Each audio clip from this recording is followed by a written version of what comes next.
What we often need is the instant letter, which can reach somebody no matter where they are. And that's just what electronics now makes possible.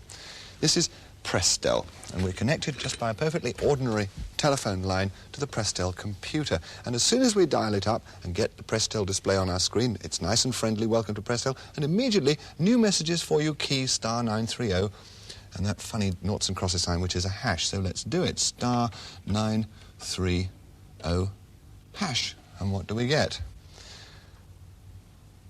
It's to the computer program, that's us, message, at Buffalo Creek, stage attacked by Indians, will get there when I can. And it's signed Mac.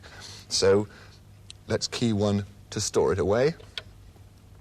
And now we can send a message to Mac. So we just have to dial up, if we're regular users, we know how to do it, dial up star 934 hash, and we'll get a kind of message blank on the screen, which we can then fill in. Okay, so we have to type in the recipient's account number, where we'll send it to Mac at the BBC's own personal Prestel number. So let's say 019991902 and a hash. And it's to Mac, it recognises his number, so it'll get onto a Prestel machine wherever he is, and we send the message. What should we say to Mac? There is a service aimed specifically at owners of home computers, small computers in business and schools, and this is called Micronet 800. And what this does, its main feature is that Prestel stores on the computers computer programs which we download called telesoftware. So it's not just for the BBC Micro? It's for the Apple, BBC, Commodore PET, and we just store the machines and we can download them to your machine at home or in the office. Through a keyboard like this one. And as I have a sense of humour today, I shall demonstrate to you how, in fact, you may pay off part of your gas bill. Now, it says what date do we want to make this payment, so we'll make it today, the 5th of the 7th, 84. And how much do I want to pay? Well, we'll pay a totally silly amount. Let's pay £13.85. There we are, collected data sent, please wait. And we wait for a moment while it asks me if I'm really serious about this and if I genuinely do want to pay this money to the gas people. Yes, I do. Key 1 to authorise. Shopping from your living room, sending electronic messages, at-home banking, access to almost endless information. Maybe it does sound like a futuristic dream, but then television sounded like a dream to most folks not all that terribly long ago. Like television, video techs will change our lives and the way we use our time, the way we educate ourselves, even the way we communicate. It's the wave of the future, but it's here and it's now. Parents Place offers education and support to parents of preschoolers, including supervised care, discussion groups, and professional advice. And now, for fathers and mothers too busy to drop in, they've added a computer bulletin board. Available to anyone with a personal computer, the Parents Place bulletin board is online every evening from 5 p.m. to 9 a.m. It offers up-to-date articles on child rearing and answers questions about typical childhood events, from temper tantrums to toilet training. One of the most popular aspects of the service is its interactive sharing of experience between new and often unsure parents. While the center keeps a telephone helpline open for voice communication, the popularity of the electronic message board is growing steadily. First-time fathers and new mothers can get answers to questions which might be difficult to ask face-to-face, or simply seek reassurance. Most importantly, they can do it from home or work without having to move the family. The Parents Place bulletin board was started with a grant from Apple Computer as a convenience to the center's members. But it's proving to be more than an electronic messenger. It can be a survey taker and a trading post, a teacher and a referral guide. But most of all, it's a quiet place in which to share the common feelings and fears of parenthood. Since the personal micro boom started about 5 years ago, the number of electronic mail users has doubled every year. Some commentators have even said that in business it could rival the use of the telephone by 1995. Most electronic mail services make use of a central computer, which can be dialed up by you from anywhere.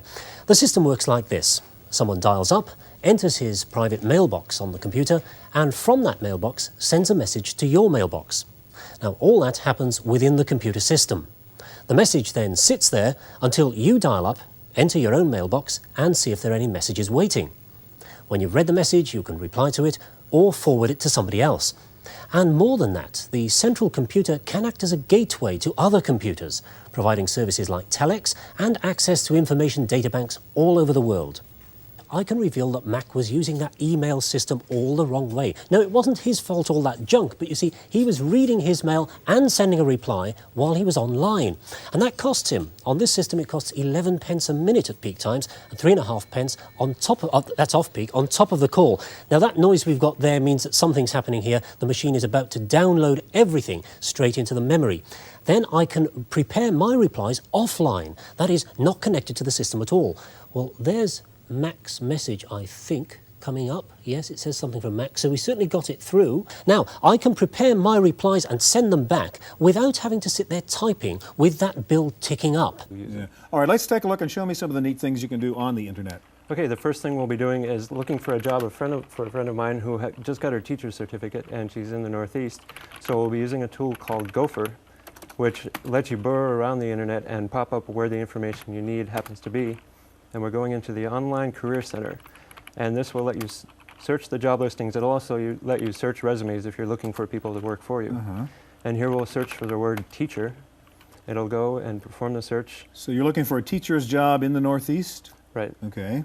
And this is running on a machine in Michigan. And here we've got a small list of positions. And let's say she wants to be a substitute teacher at the Bayview Healthcare Center.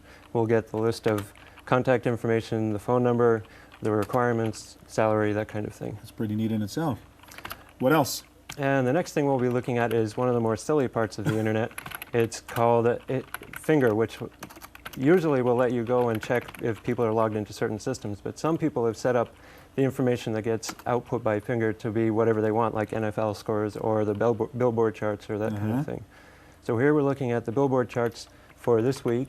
And top R&B singles, et cetera, et cetera. And we'll see number 5 is Mariah Carey. Okay. So one thing we can do over the net is order that CD. So you can't actually buy stuff on the internet. Right. It's a very sticky situation because one of the biggest problems is security and transfer of money and that kind of thing. But many systems have actually set it up so that you can do things on the internet involving money transfer and credit cards and that sort of thing. All right, what else?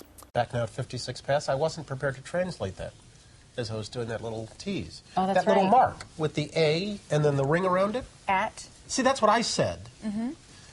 Katie said she thought it was about. Yeah. Oh. But I'd never heard it. I'd never heard it said. I'd always seen the mark, but never heard it said. And then it sounded stupid when I said it. Violence at NBC. I heard around big fight up in the lunchroom the other week. There it is. Violence at NBC. GE.com. I mean. Well, Allison should know. What is internet anyway? Internet is that massive computer network. The one that's becoming really big now. What do you mean? That's big. How does one? What do you write to it like mail? No, a lot of people use it and communicate. I guess they can communicate with NBC writers and producers. Allison, can you explain what internet is? No, she can't say anything in 10 seconds or less. Oh, Allison will be in the studio shortly. What does it mean? It's a giant computer network made up of started from. Oh, I thought you were going to tell us what this was. It's like a computer billboard. It's not an. It's a computer billboard, but it's nationwide, and it's several universities and everything all joined together. And and others can access it. And it's getting bigger and bigger all the